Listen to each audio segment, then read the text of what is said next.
Hello mga Mima! Bago mo naman ilipat yan, may share lang po ako sa inyo. Mabilis lang to. Actually, katatapos ko lang maligo. At gamit ko syempre ang... Pero hindi po yan yung ipapromote ko ngayon. Pero shinare ko na din. Sana i-check out nyo sa yellow basket ko.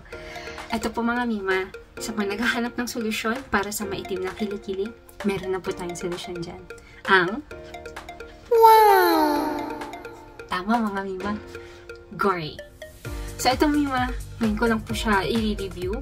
At dahil sa recommendation ng aking sister-in-law, shoutout po sa kanya. Ito ang solusyon sa naging maitim kong kilikili. At, gagamitin po natin ngayon. Tamang-tama, naligo na ako. So, mga Mima, yan na po ang aking kilikili ngayon. Sa totoo lang po, after ko mga sobrang itim po niyan. At talagang pag tinaas ko, kitang-kita mo yung itim. Ngayon po mga Mima, ayan, happy-happy po kasi nagpantay na siya sa skin ko. Ayan mga Mima, ang itim na yan is speck-lock po yan dahil sa paggamit ko ng toner. And unti-unti na niyang pinapaputi. Ayan mga Mima, kung makikita niyo po, hindi ako nagpapalaser or nagbubunot. Shave po kasi yan. Kaya kita niyo pa yung mga chicken skin niya. Pero, nakaka-proud kasi pumantay na po yung skin ko as compared noon. Talagang dito maputi and then dito ang itim talaga. Pero ayan po may pagbabago siya. Kaya sobrang thankful po ako at nirecommend ito ng aking sister-in-law. Kaya ngayon po, sinishare ko po sa inyo yung review ko. 4 months ko na po siyang ginagamit. Pati po yung dalawang anak kong babae, ito na rin po yung ginagamit nila. So, nakakawala din siya ng body odor. Kahit po basa siya, hindi po siya nangangamoy. Kaya yun po yung maganda dito. Kahit po basa yung kilikili nyo pag sa pawis, hindi siya nangangamoy. Ito po mga Mima, itong gamit ko na pinapakita ko ngayon. Ayan, obviously, gamit na po siya. Nakita ko ang effect ng paggamit ko nito in less than a month. Makikita nyo talaga na pumuputi na siya. Napaka-effective po. Kaya kung ako po sa inyo, i-check out nyo na po yan sa yellow basket ko.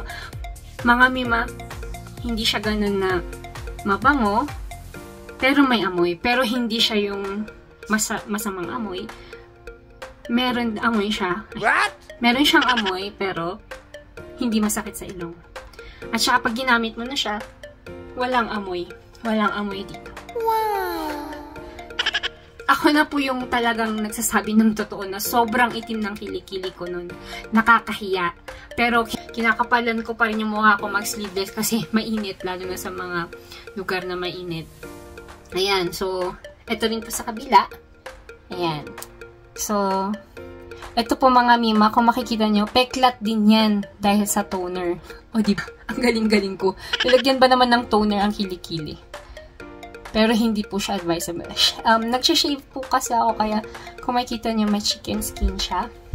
Pero maputi mga Mima. Ayan o. Maputi siya. Pantay na po sa skin ko. Ito po, ang itim niyan dati. Hopefully, puputi pa rin. So, hopeful pa rin ako na puputi po ito. Ayan, kukuha po ako. Then, pahid po natin. Ganyan lang siya. Pero Mima, ang una ko kasing ginamit noon is yung avocado. Yun, napaka-effective po niya. Pang night.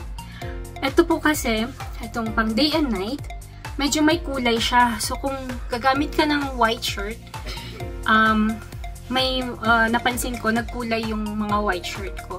Pero yung avocado, hindi. So, green po yung avocado. Ito po siya. Yan mga Mima. Naubos ko na po kasing avocado. Kasi 4 months na nga po namin siyang ginagamit.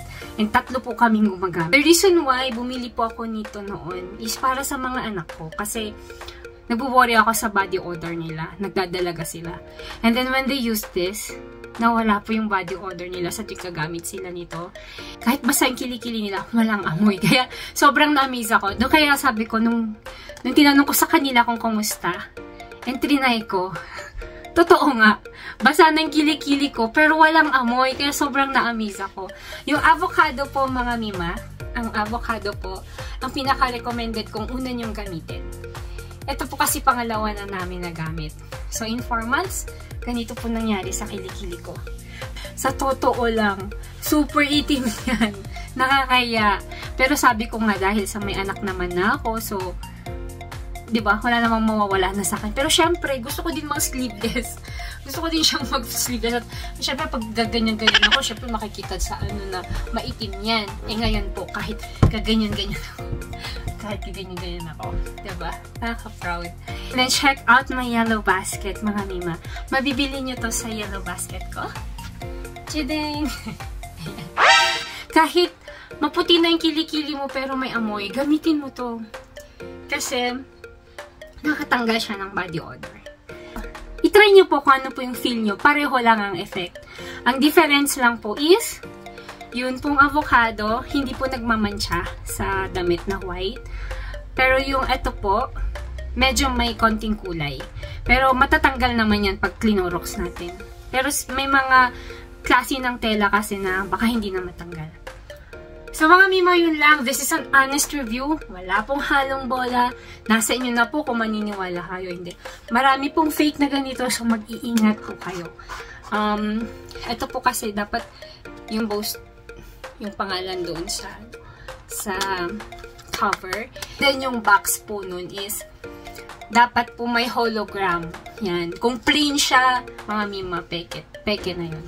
So itong pinapromote ko pa sa inyo, legit po siya. I hope i-check out nyo na yung mga basket ni Mat. Sabay-sabay tayo magtaas ng kamay.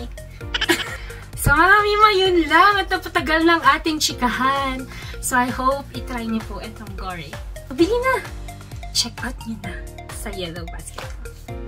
Bye!